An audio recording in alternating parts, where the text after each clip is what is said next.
Madame, bonsoir. Monsieur, bonsoir. Bienvenue au 20 de ce vendredi 11 mars 2016. Bonsoir, Lucrèce. Bonsoir, Serge. Et d'abord, les titres de ce journal. Aux grands hommes, la patrie reconnaissante, 6 valeureux soldats tombés les armes à la main contre Boko Haram ont reçu ce vendredi l'hommage de la nation. Le chef suprême des armées salue leur bravoure et leur sacrifice. 10 jours après, Yaoundé et Simalène relèvent le défi de l'intensification du trafic aérien dû à la fermeture de l'aéroport international de Douala. La sérénité est de mise, le point dans ce journal. Sport, 13e tour cycliste international du Cameroun. Le premier coup de pédale sera donné ce samedi à Ayos, dans la région du centre. Voilà pour les titres. Merci d'être avec nous. Du recueillement et de la tristesse en l'ouverture de ce journal. 6 vaillants soldats tombés au champ d'honneur entre novembre 2015 et février 2016 contre Boko Haram ont eu droit ce matin à l'hommage de la nation. C'était à l'occasion des honneurs militaires rendus dans la cour d'honneur du quartier général ici à Yaoundé. Et parce qu'ils ont payé de leur vie la défense de notre intégrité territoriale et notre tranquillité, leur bravoure et leur sacrifice ont été reconnus par le chef de l'État qui, à titre posthume, les a décorés. Le reportage de Rodrigue Bertrand Tueno.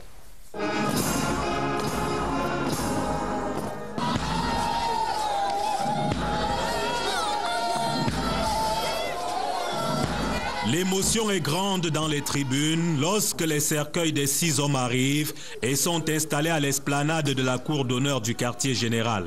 Bien en vue, celui du lieutenant-colonel Kwene, 39 ans, dont 18 au service de la patrie, et celui du capitaine Pupo, 31 ans, dont 10 de service sous le drapeau. Tous sont décorés. Capitaine Pupo Yari, au nom du président de la République et en vertu des pouvoirs qui nous sont conférés, nous vous attribuons la médaille de la vaillance avec citation à l'ordre des armées à titre posthume. Des l'oraison funèbre prononcée par le colonel Nouma Joseph, commandant de l'opération Alpha, l'on apprend que les 6 hommes sont morts dans le cadre de la lutte contre Boko Haram. Certains de nos vaillants combattants sont ainsi tombés, pour certains au cours des actions offensives menées récemment contre des bastions de la secte islamique Boko Haram au Nigeria, ou alors dans la tentative de protection de la vie des citoyens contre des kamikazes ici au Cameroun. Au son de la musique de mort, les cercueils quittent la cour d'honneur. Alors, le ministre de la Défense reconforte les familles éplorées. Va en paix, Kwene, tu mérites. Tu mérites. Et les reçoit ensuite en ses bureaux avec à la clé un soutien financier et des conseils relatifs au montage des dossiers de capital décès. La première session ordinaire du Parlement s'est ouverte hier au Sénat et à l'Assemblée nationale en présence des membres du gouvernement. La séance d'ouverture était présidée au Sénat par le doyen d'âge, Chief Victor Moukete. Cette première session ordinaire de l'année législative est caractérisée par 2 faits majeurs, le renouvellement des membres du bureau, l'examen et l'adoption des lois par les sénateurs. Mais d'autres activités marquent également cette session parlementaire, à l'instar des questions orales pour évaluer l'état d'avancement des grands chantiers. Zakiatou Boubakari.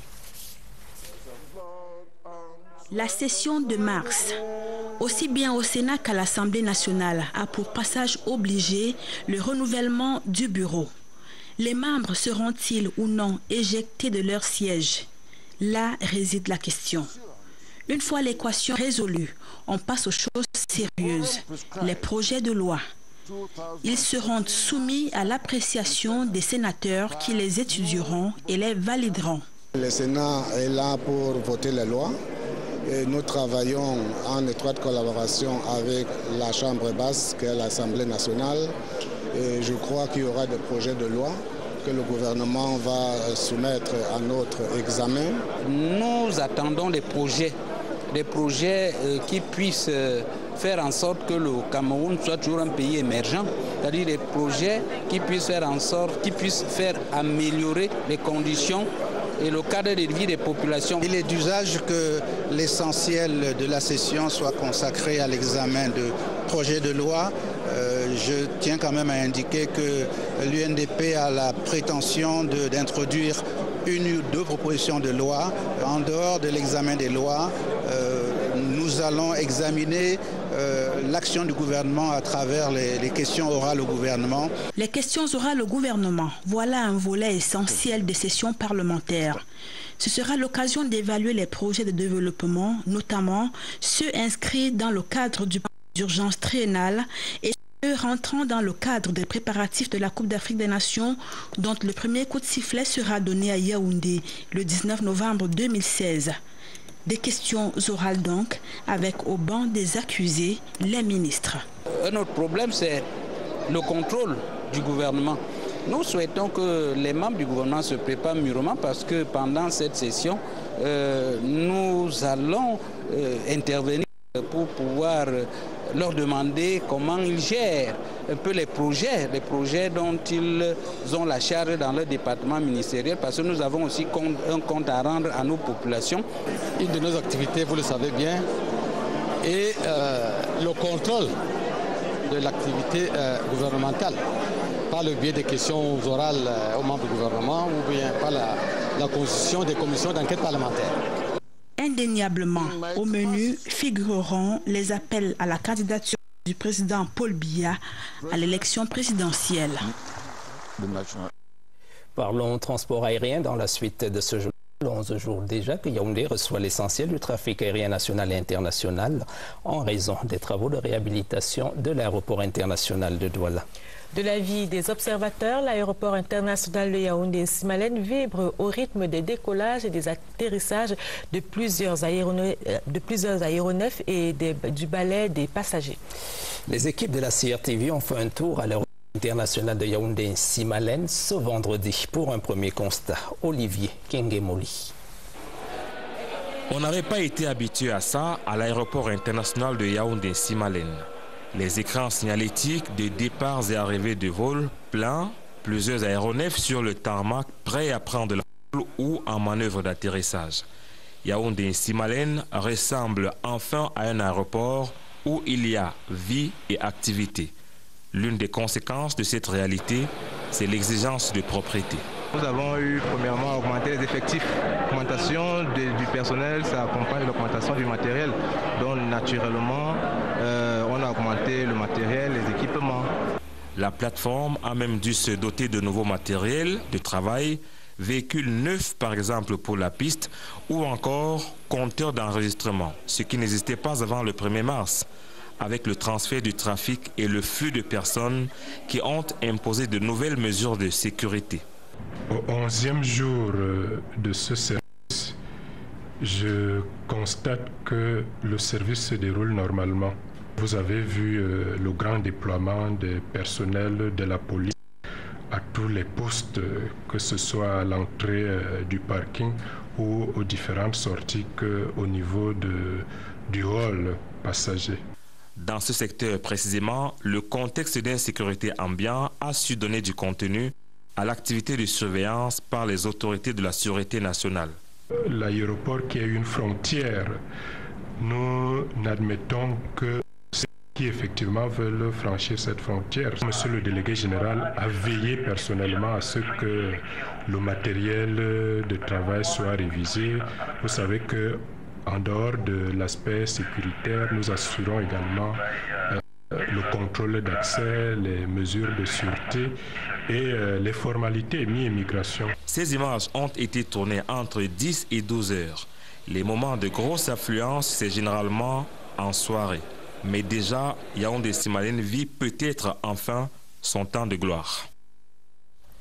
Et dans la capitale économique, les travaux de réhabilitation de l'aéroport international de Douala avancent plutôt bien. Les ouvriers s'activent particulièrement sur la piste. On y observe un balai incessant d'engins et de personnel commis au bitumage et déjà les nids de poules ont disparu. Les responsables des administrations impliquées dans la réhabilitation de cet aéroport tiennent des réunions quasi quotidiennes pour s'assurer de la qualité des travaux et du respect des délais d'exécution. Certif littoral, Berthe Mbala, reportage. À l'aéroport international de Douala, certains compartiments sont à l'arrêt complet. Les réunions de chantier se succèdent pour le suivi des travaux par tous les acteurs directement impliqués. Les représentants des ministères des Travaux publics, des Transports, marchés publics, Société Aéroport du Cameroun et l'autorité aéronautique vérifient également sur le terrain la célérité et la qualité des travaux. Le terrain, c'est justement cette piste où engins et personnel sont mobilisés 24 heures sur 24, 7 jours sur 7 pour respecter les délais. Les nids de poules ont disparu, on consolide le sol et le prépare à accueillir le béton bitumineux aéronautique, le genre requis à ce type d'ouvrage. Les voyageurs par avion avec pour destination finale Douala pendant ce temps font des petites attentions des compagnies de voyage par bus, toujours prêtes à adapter leurs offres. Nous avons pris des mesures, notamment des départs dédiés spécialement pour l'aéroport. On avait des départs, nous avons prévu des départs de 4 heures et 20 heures partant de Douala et de l'aéroport 20 heures, 22 heures, 23 heures et 1 heure du matin. La préférence de certains voyageurs va au chemin de fer pour allier Douala et c'est pas plus mal. Cotonou, Abidjan, Libreville, Simélen. On est arrivé vers 5 heures du matin. J'ai attendu jusqu'à 10h25. Je suis venu de Beijing pour venir travailler ici. Finalement, on m'a dit que l'aéroport de Douala a été fermé. Donc, je devrais aller à Yaoundé et après prendre un train pour venir à Douala. C'était un peu compliqué pour transférer et tout, mais finalement, j'ai bien profité de voir le paysage. Cela pourrait se dire aussi, faire contre mauvaise fortune, bon cœur. Et c'est en attendant la réouverture de l'aéroport le 21 mars prochain. Faisons à présent un tour dans nos hôpitaux pour poser le problème récurrent de la prise en charge avant tout traitement. Ces frais portent notamment sur les sessions et la caution. Si pour les gestionnaires des formations hospitalières, le paiement de ces frais avant toute intervention clinique est nécessaire, dans l'opinion publique, ces exigences sont sujettes à caution. La controverse est donc constante, d'autant plus que certains patients perdent la vie dans nos hôpitaux faute de moyens. Confirmation dans cette enquête de Florence Ngwangeli. L'accès aux urgences des hôpitaux publics au Cameroun est gratuit. Il y a deux types d'urgences. Une urgence vraie et une urgence différée. Les urgences vraies sont des urgences où le pronostic vital est mis en danger. Quelqu'un a fait un accident de circulation, il vient dans le coma. Une grossesse extra-utérine qui est rompue depuis la maison. Une hémorragie digestive, c'est une urgence vraie. À ce moment, la prise en charge est immédiate. Cependant, le malade, avant de quitter l'hôpital, devra régler sa facture.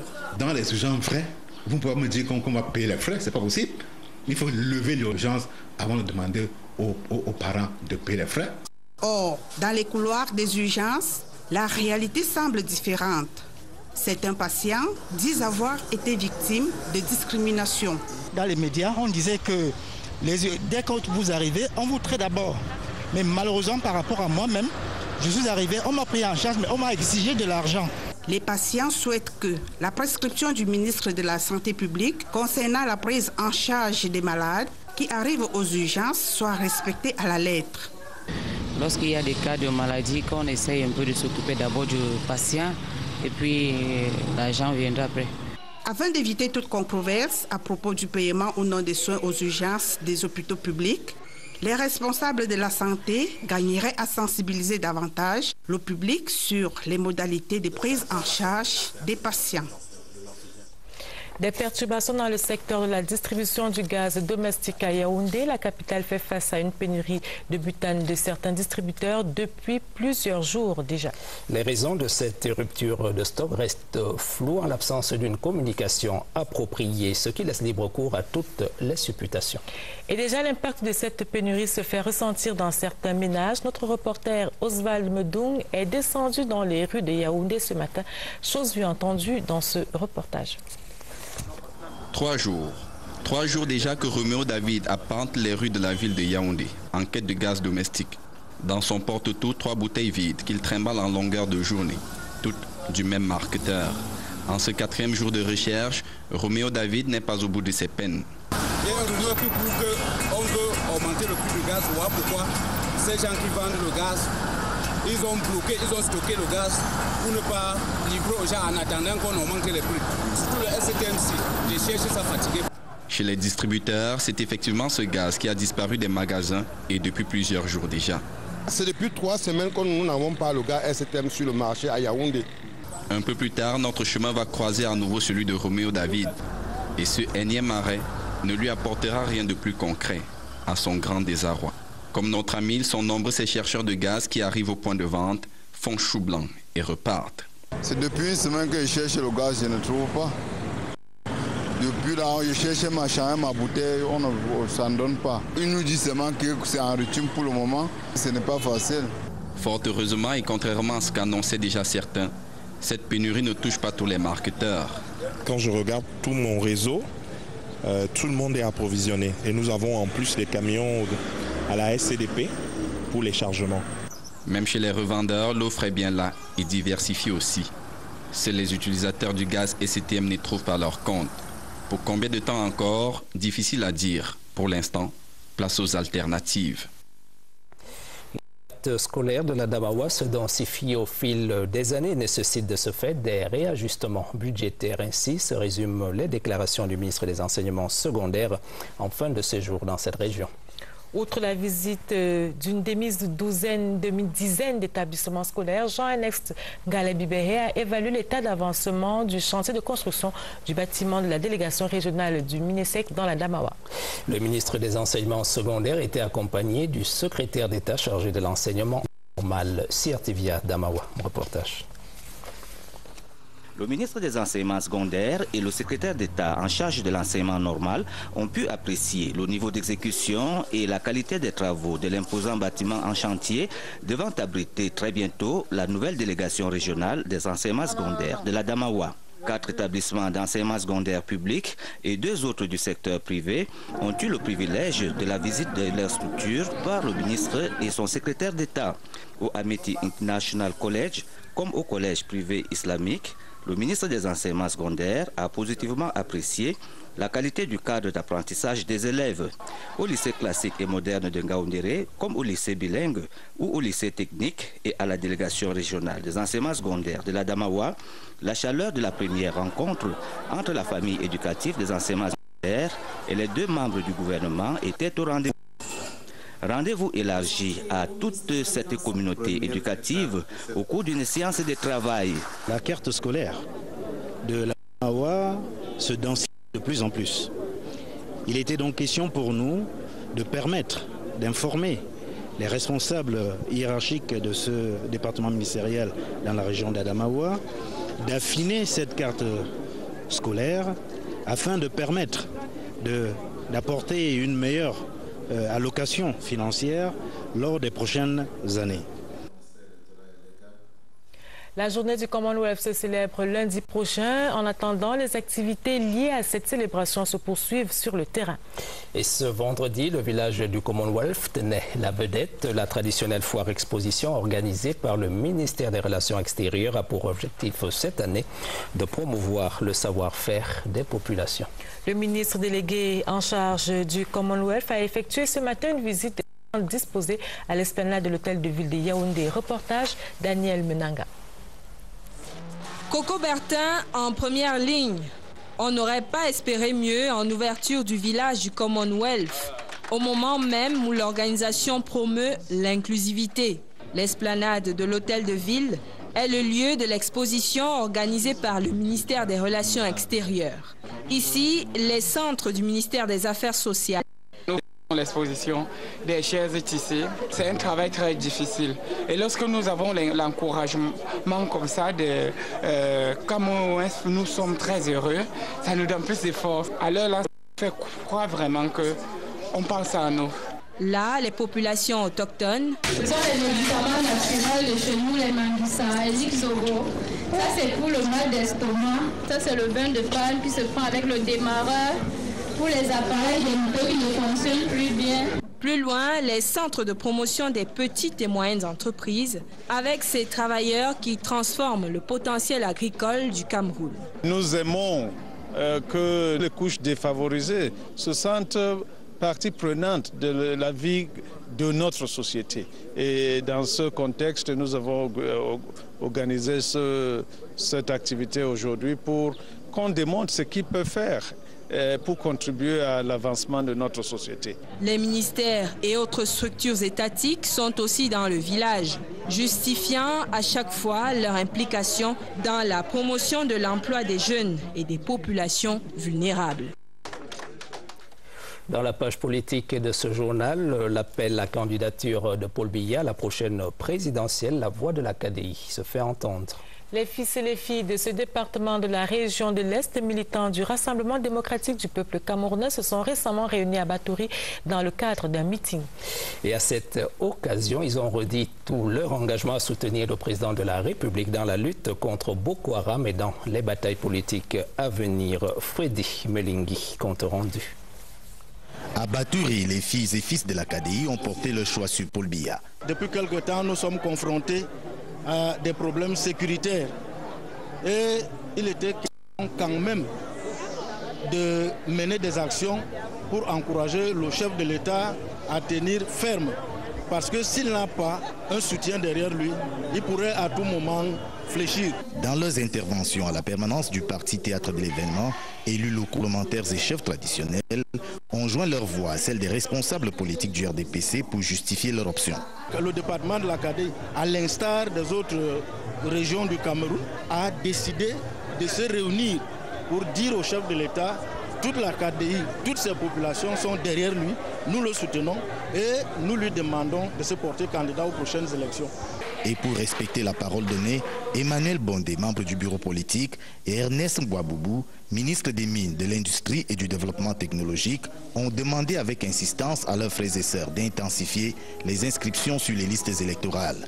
Dans une motion d'exhortation que le ministre Ernest Mbouaboubou a remise au préfet Emmanuel Alpha, la KDI promet un succès éclatant au président Paul Biya le moment venu. De grands moments de gratitude à l'endroit du renouveau pour la construction annoncée de l'axe Mandjou-Batouri et de communion fraternelle qui se sont achevés par une marche de déférence à travers les artères de Batouri. Le meeting du RDPC dans la KDI et un autre dans la Meufou à Famba. Les militants et l'élite du RDPC de la Meufou à Famba remercient le chef de l'État pour la construction de la route Soa et ce Hawaï, récemment inscrite au programme d'urgence triennale. L'occasion d'un meeting populaire il y a quelques jours à la place des fêtes d'essai. Les forces vives et l'élite de la Meufou à Famba, par la même occasion, demandent au président national du RDPC de présenter sa candidature à la prochaine élection présidentielle. Agnès Solange Abessolo, AEC. Ce sont des tam-tams et des youyous que l'élite de la Meufou et à Famba a célébré la promesse réalisée du président Paul Biya. La route Soa et ce Hawaï, longue de 80 km pour un coût total de 39 milliards de francs CFA. Inscrit au programme d'urgence triennale, le bitumage de l'axe a déjà été accordé par le président national du Rassemblement démocratique du peuple camerounais avec des études préalables. Je leur demanderai toujours de rester comme ils sont, comme ils ont été, toujours derrière leur champion, Paul Biya. Ensemble, ils ont surtout fêté le désenclavement de la partie nord du département de la Meufou et à Famba. Et là où la route passe, le développement suit. Une phrase répétée en chœur par les différents orateurs qui se sont succédés au pupitre, tout en se réjouissant du fait que cette route, qui sera rattachée à la nationale numéro 1 et à la nationale numéro 10, va permettre aux populations d'Anloum et d'Andouane et d'autres de écouler leurs produits agricoles. C'est toutes les populations qui vont bénéficier de la possibilité d'envoyer des produits du terroir vers les grandes zones de consommation, les grands monopoles, que sont, pour prendre que ces deux cas, Yaoundé et Soa. Et cela est très important. Vous savez que notre département est d'abord un département agricole. Le meeting s'est achevé par une motion de remerciement et d'appel à la candidature du président Paul Biya à la prochaine élection présidentielle. Au bas de cette page politique, ce message à l'intention des partis politiques représentés à l'Assemblée nationale, leur émission Espace politique, initialement programmée hier jeudi, sera diffusée ce vendredi 11 mars 2016 à 21h30 Exceptionnellement, nous nous en excusons. Rendons-nous à présent à Abidjan et pour parler du Massa 2016, les artistes musiciens camerounais exécutent leur partition avec brio. Qu'il s'agisse de Denise Nafa ou du collectif hip-hop Develop, nos compatriotes donnent le meilleur d'eux-mêmes. Et déjà, dans ce marché des arts et du spectacle africain, des producteurs s'intéressent aux artistes musiciens camerounais. Wilfried Okoto, envoyé spécial de la CRTV à Abidjan. Armand Biag, homme orchestre sur scène. C'est un polyinstrumentiste, pianiste, bassiste, percussionniste.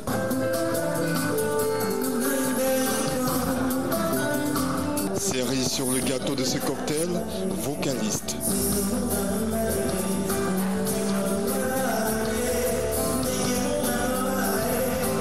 J'ai préparé ce festival durant un an déjà, il faut le dire.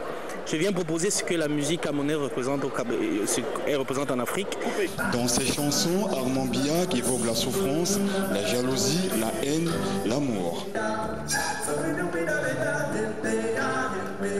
Love and Life, la musique produite par ce groupe de 5 personnes, est un alliage de modernité et tradition, inspiré des rythmes du terroir, du mangambé makuni en empruntant bikotsi, au yaya ou en balax, à la siko ou encore au jazz. Love and Life opère par syncrétisme.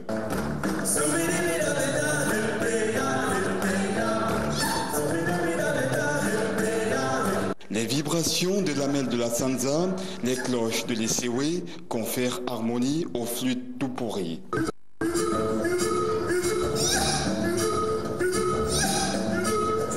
Ces artistes camerounais suscitent de l'intérêt auprès des programmateurs de spectacles présents dans ce showcase. Oui, mais c'est leur talent, tous les autres groupes. Je crois qu'en tant que coordonnateur du projet, je ne peux pas m'appesantir sur... Je peux vous dire que globalement, les groupes étaient à la hauteur, la présence scénique était là, la voix s'apportait, et on avait des producteurs dans la salle qui ont déjà commencé à manifester des intérêts. On était même avec un expert camerounais dans la salle qui était à côté de moi, donc je pense que la moisson sera bonne. Un showcase est un concert de présentation devant des professionnels de l'art, des programmateurs de spectacles. C'est l'une des innovations de ce Massa 2016. Et le week-end s'annonce riche en activités culturelles ici. Au Cameroun, dans l'agenda, un hommage à l'artiste et musicien français Georges Brassens ce samedi à l'Institut français. Au menu du week-end aussi, la deuxième édition du festival Minkana avec des conteurs africains et français. L'agenda du week-end est signé Monique Félicité Chouenne. Trop de mal, trop de peine, trop de terrorisme, trop de rage, trop de haine. Après la fête, le show. Prolongation de la journée internationale de la femme, ici au Centre culturel camerounais. Toute la team de l'Urban Lady Show, une initiative du syndicat national des acteurs des musiques urbaines. Ça va les filles, ça va? Ouais, ça va. C'est le Urban Lady Show et ça te passe bien, vous avez tous ces belles artistes et aussi des hommes qui vont les accompagner.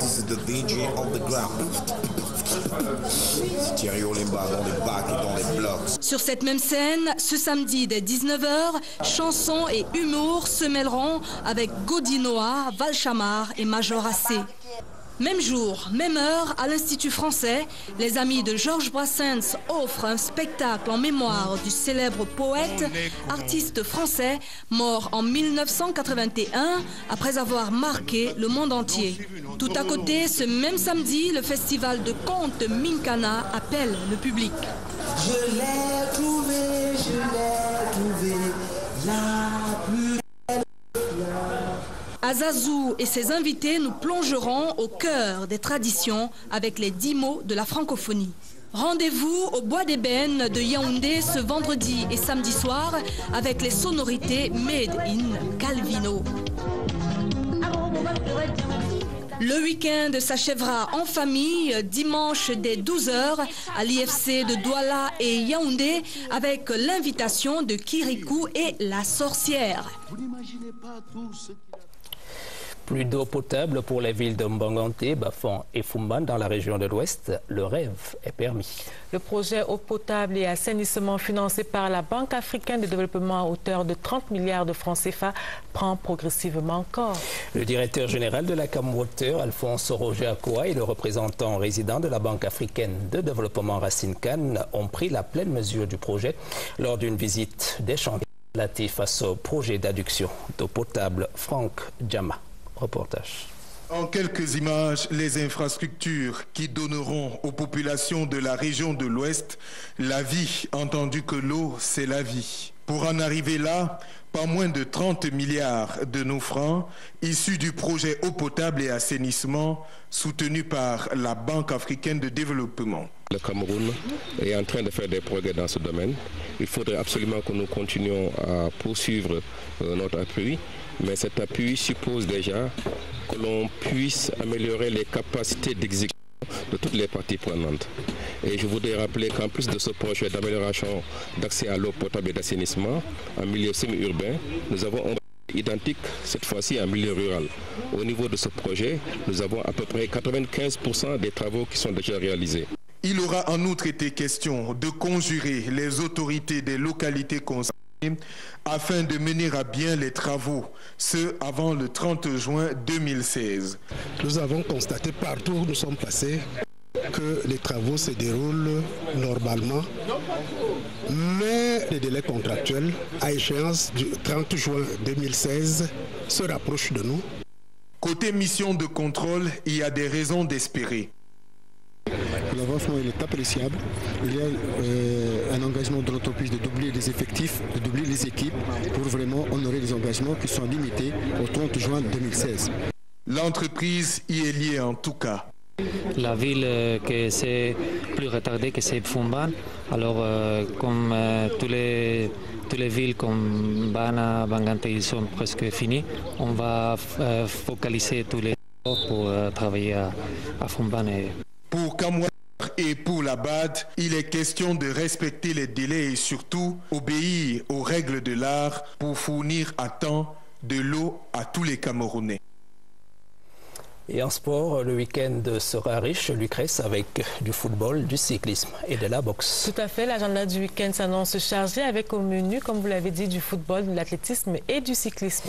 Dans la page football, les Lions de moins de 17 ans affrontent l'Égypte demain, samedi, dans le cadre des éliminatoires du Mondial Jordanie 2016. Le cyclisme une place de choix, lui aussi avec le premier coup de pédale du 13e Tour cycliste international du Cameroun qui sera donné demain samedi à Ayos. L'affiche du week-end est déroulée par Jean Syriac Bessé. La petite reine se déploie à travers le pays dès ce samedi à la faveur de la 13e édition du Tour cycliste international du Cameroun. 11 équipes d'Europe et d'Afrique sont attendues sur la ligne de départ de l'étape inaugurale entre Ayos et Yaoundé. Le Cameroun est représenté par 2 équipes. Il s'agit de la sélection régionale baptisée Kolofata et de l'équipe nationale du Cameroun qui compte dans ses rangs Clovis Kamzon Abesolo, brillant vainqueur de l'épreuve l'année dernière. Yaoundé abrite ce samedi la 4e édition du championnat d'Afrique de cross-country, une première pour le Cameroun. 24 athlètes du terroir vont se frotter aux autres compétiteurs d'Afrique venus à la chasse des métaux précieux. En football, les Lions de moins de 17 ans affrontent l'Égypte ce samedi au stade de la réunification de Bépanda à Douala. C'est dans le cadre du dernier tour des éliminatoires de la Coupe du Monde de la catégorie prévue en septembre prochain en Jordanie. Toujours en football, 6 rencontres comptant pour la 8e journée du championnat national Ligue 1 se jouent dimanche. Edding Sport de la Lekié reçoit le Canon sportif de Yaoundé. Bamboutos de Mbouda rend visite à Péges Donfou. Le stade de la réunification de Bépanda accueille 2 rencontres, Astre Botafogo et New Star Aigle Royal de la Ménois. Lion blessé de Foutouni offre l'hospitalité à Dragon de Yaoundé. Cosmos de Jésus d'Umbam se rend au stade municipal de Bamenzi pour tenter de défier Racine de Bafoussam. En raison de l'engagement de Coton Sport de Garoua, Union de Douala et UMS de Loum en Coupes africaines interclubs, leurs rencontres en Ligue 1 sont décalées. Voilà, madame et monsieur, c'est la fin de ce journal et ce qu'il faut en retenir. Aux grands hommes, la patrie reconnaissante, 6 valeureux soldats tombés les armes à la main dans le cadre de la lutte contre Boko Haram ont reçu ce vendredi l'hommage de toute la nation. Le chef suprême des armées, Paul Biya, salue leur bravoure et leur sacrifice. Et puis en sport, 13e tour cycliste international du Cameroun. Le premier coup de pédale sera donné ce samedi dans la d'Ayos et c'est dans la région du centre. Serge, on se retrouve demain, là, ce sera 20h30. On se retrouve demain, Lucrèce. Madame, monsieur, bonsoir. Bonne suite des programmes sur la CRTV.